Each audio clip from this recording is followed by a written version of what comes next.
Assalamualaikum warahmatullahi wabarakatuh. Salam hebat. Cik.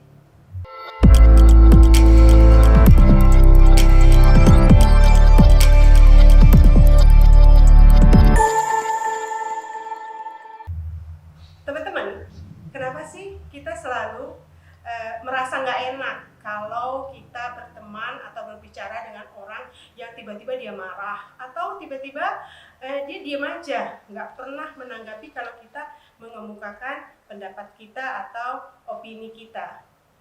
Nah, ini yang disebut dengan berbicara agresif atau berbicara fasih. Kalau teman kita itu selalu ingin pendapatnya atau cara berkomunikasinya dia aja yang harus didengarkan, atau kita berbicara dengan teman yang hanya mendengarkan kita dan dia hanya oh iya, itu biasanya kita nggak nyaman.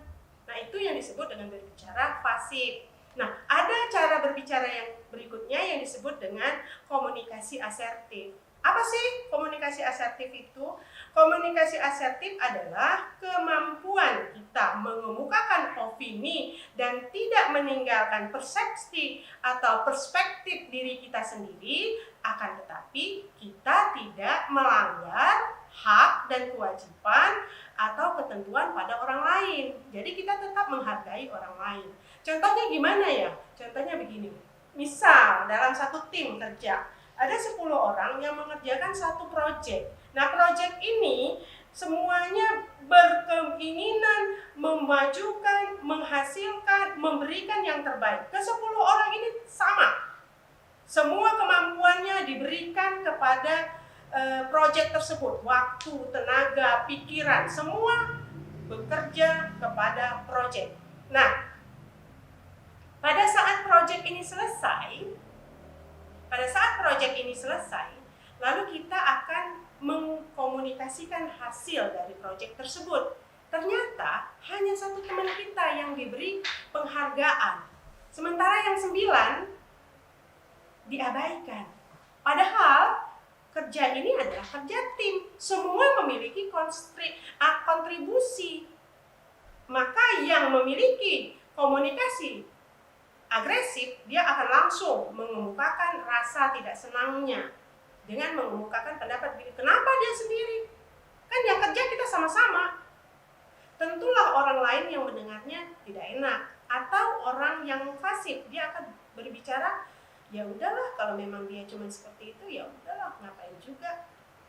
Lain kali kita nggak usah satu tim lagi. Nah, ini yang sering kita temuin. Padahal ada solusi lain yang bisa kita dapatkan dengan berkomunikasi yang disebut dengan komunikasi asertif. Komunikasi asertif ini kita mampu berbicara tegas, berbicara lugas, tapi kita tidak menggunakan emosi dan tidak membuat diri kita juga stres.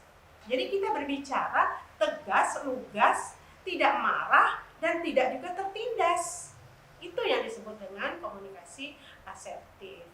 Nah, bagaimana kalau kita menemukan pada saat kita kerja tim, lalu ada teman yang dihargai, ternyata padahal ini kerja 9 orang, yang lain juga ikut. Pilih waktu yang tepat. Pilih waktu yang tepat, berbicaralah pada pemimpin atau asesor atau bos kita, ajak bicara dengan mengemukakan kalimat-kalimat yang asertif. Misalnya, saya senang Pak, Bapak menghargai teman saya, memang dia baik. Tapi Pak, kini kerja tim, yang bekerja adalah 10 orang. Kalau Bapak hanya menghargai 1 orang, lalu yang 9 gimana? Nah, ini adalah kalimat asertif. Bukan mengatakan, Pak saya nggak suka, Bapak hanya menghargai si A. Ini kerja kami loh Pak. Itu kalimat agresif. Atau kalimat fasihnya begini, saya nggak suka Pak, Bapak menghargai dia aja, kami nggak dihargai. Tapi gimana pun Bapak bos, terserah Bapak. Nah, ini adalah kalimat fasih. Nah, kalimat asertif ini emang agak susah untuk dipahami, untuk dipelajari. Kita harus punya perspektif pribadi yang baik dan tahan. Apakah komunikasi asertif bisa dipelajari? Bisa. Setiap orang mampu mengemukakan atau setiap orang mampu belajar menggunakan kalimat-kalimat asertif dan pribadi, menggunakan pribadi asertif, tidak agresif maupun pasif. Jadi, untuk mampu berbicara atau berkomunikasi secara asertif dan menghilangkan kita cara berbicara agresif maupun pasif, bisa nggak sih dipelajari? Bisa dipelajari dengan baik. Cuma memang agak sulit, tapi semua orang harus mencoba dulu. Langkah-langkah untuk belajar bicara secara asertif, pertama adalah kita menjadi pendengar yang baik. Kita belajar mendengarkan orang mengemukakan pendapat tanpa kita harus memotong atau menyela, padahal kita tahu inti dari pembicaraan itu. Kita dengarkan dulu, belajarlah menjadi pendengar yang baik. Lalu yang kedua apa? Mampu menyampaikan pendapat yang berbeda. Tapi kita jangan ngotot pendapat kita itu harus diterima orang lain. Belum tentu pendapat kita benar, tapi kita harus mau menyampaikan atau mengemukakan pendapat yang berbeda. Tidak jadi Pak Turut gitu loh, atau Bu Turut. Jadi kita mau menyampaikan pendapat kita dengan baik walaupun itu berbeda. Yang ketiga, kita menghargai pendapat orang lain. Nah, pendapat orang lain ini harus kita dengarkan, harus kita hargai. Kenapa? Karena memang orang lain akan menjadi relasi kita dalam berbicara. Kita hargai, jangan cela, jangan salahkan, walaupun mungkin pendapatnya itu salah. Kemudian hindari merasa bersalah pada saat kita mengemukakan pendapat kita yang berbeda atau kita tidak menerima pendapat orang lain yang berbeda. Kenapa? Biasakan kita berpikir positif, tidak merasa bersalah walaupun kita berbeda pendapat.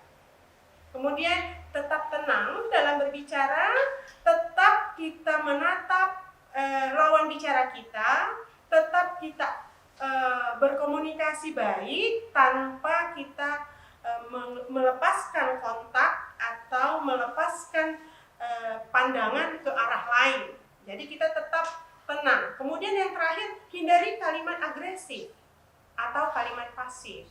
Jadi bagaimana sih Bu atau Mbak kalimat agresif? Kalimat agresif itu misalnya contoh, saya nggak suka pendapat kamu begitu.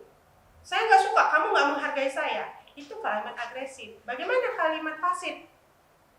Terserah lu, mau baik, mau enggak. Nah ini, tapi kalau kalimat asertif apa?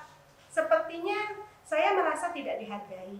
Nah ini adalah contoh dari kalimat asertif. Sepertinya Anda tidak mendengarkan saat saya bicara, atau mengatakan begini, tolong saya ingin menyampaikan pendapat, tapi mohon didengarkan.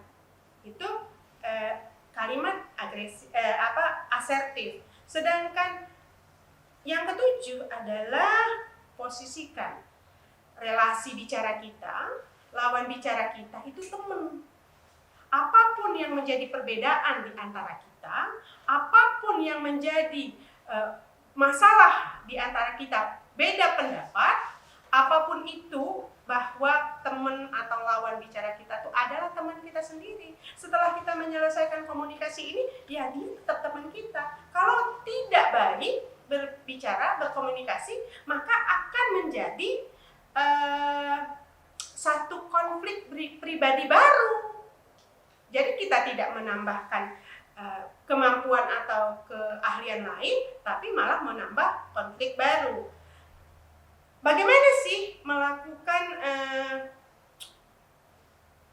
langkah-langkah asertif ini? Lakukan dari hal yang kecil. Mulai belajar dari teman, mulai belajar dari saudara, mulai mengemukakan pendapat dengan orang tua, mulai dengan pasangan. Ini selalu kita lakukan secara bertahap dan pelan. Yang terakhir adalah selalu belajar bersabar. Ya, belajar bersabar. Sebelum kita belajar bersabar, kita belajar dari banyak orang, dari hal yang terkecil, lalu ke banyak orang, yang terakhir kita bersabar. Karena belajar berkomunikasi secara asertif adalah belajar yang paling susah. Kenapa? Karena kita sudah punya cara kita masing-masing. Apa sih manfaat dari mampu berkomunikasi secara asertif. Kita capek-capek belajar memahami berbicara secara asertif. Apa sih manfaatnya? Pertama, kita akan mudah berteman dengan siapapun. Yang kedua, kita selalu dihormati dan dihargai oleh orang lain. Kenapa? Karena kita menghormati dan menghargai orang lain. Tiga, meningkatkan rasa percaya diri kita.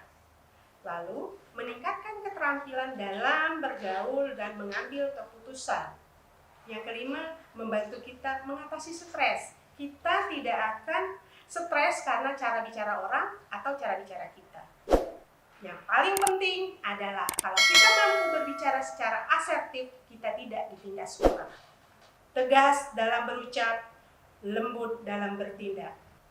Salam hebat, Cik.